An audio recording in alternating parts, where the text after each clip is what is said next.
అన్న నమస్తే సార్. నమస్కారం సార్. ఎక్కడి నుంచి వచ్చారు? సార్ మాది మెదక్ జిల్లా సార్, తూప్రాన్ మండలం, మాది గ్రామం దాతరపల్లి విలేజ్, మాది గజ్వెల్ నియోజకవర్గం సార్ మాది. ఎందుకంటే దాతరపల్లి నుంచి పోతిన్పల్లి వరకు డాంబర్ రోడ్ అడిగినప్పుడు 2018లో సార్, 2018లో అదేవిధంగా 70 లక్షలతో మేము సంబంధించిన ఒకటి ఫంక్షన్ ఆడడం జరిగింది. ఏది మాజీ సీఎం ఉన్నప్పుడు అది ఇంతవరకు పెండింగ్లో పెట్టిండు. ఒక సీఎం చెప్తే కనీసం ఒక 15 రోజులలో, నెల రోజులలో, 5 నెలల సంవత్సరంలో కావాలి పని, కానీ 5 సంవత్సరాలైనా కానీ ఇంతవరకు ఆ పని కాలేదు. అది ఎందుకు కాలేదు అనేది మా దురదృష్టమో మా అదృష్టమో మాకు సంబంధం లేదు. కాకపోతే ఆ పని మీద ఎన్నోసార్లు ప్రగతి భవన్ రావడం జరిగింది. అప్పుడు వచ్చినా కానీ ఇక్కడ నుంచి గెంటేసారు, ఇక్కడికి రావద్దని చెప్పేసి వాళ్ళు గెంటేయడం జరిగింది. మాకు ఇంతవరకు పని కూడా కాలేదు సార్. దానితో నేను టీవీలో చూడడం జరిగింది, ఇక్కడ ప్రజా దర్బార్ పెడుతుందని చెప్పేసి ఇక్కడ తెలుసుకోవడం జరిగింది సార్. దాంతో ఇక్కడికి రావడం జరిగింది. త్వరితగతిన వచ్చి సార్కు నేరుగా అక్కడ లెటరు ఇవ్వడం జరిగింది. దానికి సంబంధించిన శాఖకు వాళ్ళు సిఫారసు చేసి వాళ్ళు తొందరనే చేస్తామని వాళ్ళు మాకు హామీ ఇవ్వడం జరిగింది సార్.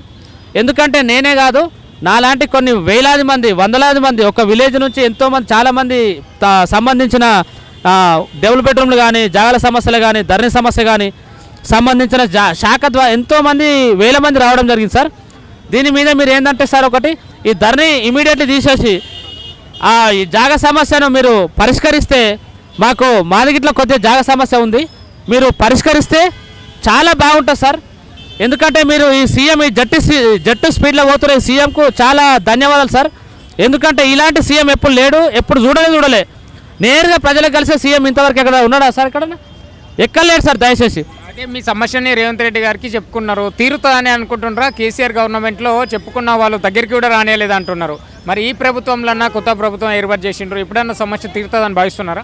సార్ ఖచ్చితంగా తీరుతుందని భావిస్తున్నాం సార్. మేము ఎందుకు భావిస్తున్నామంటే, ఈ ప్రగతి భవన్కు ఉన్న గోడలను బద్దలు కొట్టిన సీఎం ఇదో పని లెక్కనా సార్ ఆయనకు? ఆయన ఇమీడియట్లీ ఆర్డర్ చేసి ఎట్లా చేయాలనో అట్లా చేసే పవర్ కనిపిస్తుంది సీఎం తన.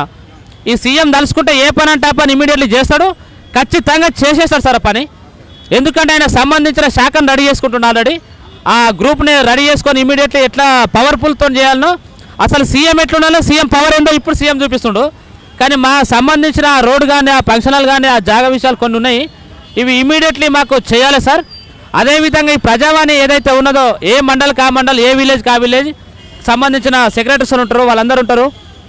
ఏ మండల్ కా మండల్, మళ్ళీ ఏ జిల్లా కా జిల్లాల వారీగా దీన్ని త్వరితగతిన దీన్ని చేసినట్టుంటే ఇంత క్రౌడ్ అనేది ఇక్కడ తగ్గుతుంది. దీని మీద మీరు జర కాన్సన్ట్రేషన్స్ పెట్టి ఆ విధంగా చేస్తే బాగుంటుంది. అదేవిధంగా ఒక చిన్న రిక్వెస్ట్ ఏంటంటే సార్, సీఎంతో నేరుగా ఒక రిక్వెస్ట్ చేస్తున్నాం మీ ద్వారా సార్. ఒక నిరుద్యోగులు కుప్పలు తెప్పలుగా పెరిగిపోవడం జరుగుతుంది సార్. వాళ్ళకు సంబంధించిన ఒక 2 లక్షల ఉద్యోగాలు మీరు త్వరితగతిన అన్ని శాఖల ద్వారా త్వరితగతిన 2-3 లక్షల ఉద్యోగాలను రిలీజ్ చేసినట్టుగా అయితే, మిగతా నిరుద్యోగులు ఉంటారు వాళ్ళకు 5 లక్షలతో 10 లక్షలతో కార్పొరేషన్ వాళ్ళకు పెట్టేస్తే వాళ్ళు సంబంధించిన స్వయం ఉపాధి పొందుతారు సార్.